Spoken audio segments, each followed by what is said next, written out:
Баршаңызға сәлем, құрметті көрермендер, каналыма қош келдіңіздер. Бүгін сіздерге өте дәмді әрі ерекше болып шығатын өзбек халқының хит тағамдарының бірі катлама япма деп аталатын тағамның жасалу жолымен бөлісемін. Сіздер де осы бір ерекше тағамды менімен бірге жасап көріңіздер. Алдымен қамырын илеп дайындап аламыз. Ол үшін ыдысымызға 150 грамм жылы суды құйып, үстінен 1 шай қасық тұзды қосып, тұз ерігенше кішкене араластырып аламыз. Енді иеліктен өтіп дайын тұрған ұнымызды қосып, жақсылап қамыр илеп шығатын боламыз. Қамырымыз тым қатты емес, жұқа емес, орташа тығыздықта иленіп шығуы қажет. Алдымен лопатканың көмегімен осылайша араластырып алдым. Одан соң қолыммен жақсылап қамыр илей бастадым. Осы тағамға қажетті барлық заттардың құрамы мен мөлшерін астыдағы тұрған описание бөліміне жазып қалдырдым. Яғни осы видеоның атауының үстін басатын болсаңыздар, сіздерге описание бөлімі ашылады. Мінекей бізде осындай тығыздықта қамыр иленіп шығу керек. Енді ыдысыма салып, бетін жауып, кішкене 15-20 минут уақытқа қоя тұрамын.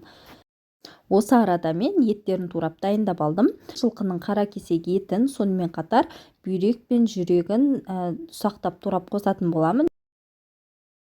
Қаласаңыздар, сүйектен де қосып жіберсеңіздер болады. Еттерімді турап дайындап болғаннан кейін қазанымызды қыздырып аламыз. Қызған қазанның үстінен сұйық майды құйып, жаңағы турап дайындап қойған еттерімді салып, етті орташа отта 15-20 минут уақыттай қуырып алдым. Қуыра келе еттің өзінің сөлі шыға бастайды.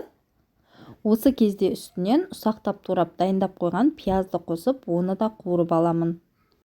Бір араластырып болғаннан кейін еттің үстіне ешқандай су құймай, өзінің шырынында жарты сағат бойы пісіріп аламыз. Осы арада қамырымыздың иі қанып дайын тұр. Мінекей үстелімізге ұн себе отырып, жұқа етіп жая бастаймыз. Алдымен мен қамырды қолымның көмегімен кішкене үлкейтіп алдым. Әрі қарай оқтаумен үлкейтіп жая бастадым. Достар, егер сіз менің каналыма тіркелмей жаңадан қарап отырған көрермен болсаңыз, астыдағы тұрған подписаться батырмасын басып, каналыма тіркеліп алуды ұмытпаңыз. Алдағы уақытта да сіздермен көптеген пайдалы видео рецепттермен бөлісіп отыратын боламын. Мінекей достар, қамырымды жұқа етіп жайып дайындап алдым. Одан соң үстінен сары майды жағамыз. Мен бұл жерде майлылығы 82%-ық деревянский сары майын ерітіп жағып жатырмын. Майлылығы жоғары сары майды жаққанымыз дұрыс.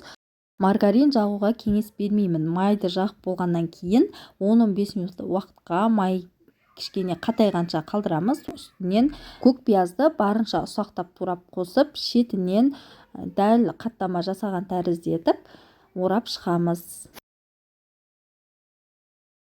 Егер сіз көк пиязды ұнатпайтын болсаңыз, қоспай жасасаңыз да болады. Мінекей осылайша дөңгелетіп орап болғаннан кейін оқтаумен кішкене жұқалап жайып шығамыз. Менде үлкен қаттама дайын болып шықты. Жаңағы етіміз пісіп дайын тұр екен. Үстінен 40 қабатпен сәбізді турап қостым. Томат немесе қызанақты турап қоссаңыздар болады. Мен бір қызанақты турап қостым. Енді бір араластырып, дәмдеуіштерін қоса бастаймыз.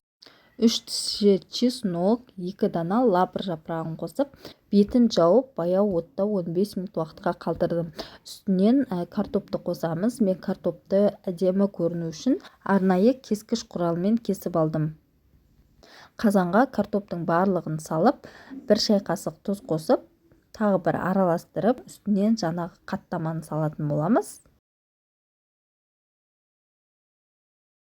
Қаттама бүкіл қазанның бетін осылайша жауып тұрады.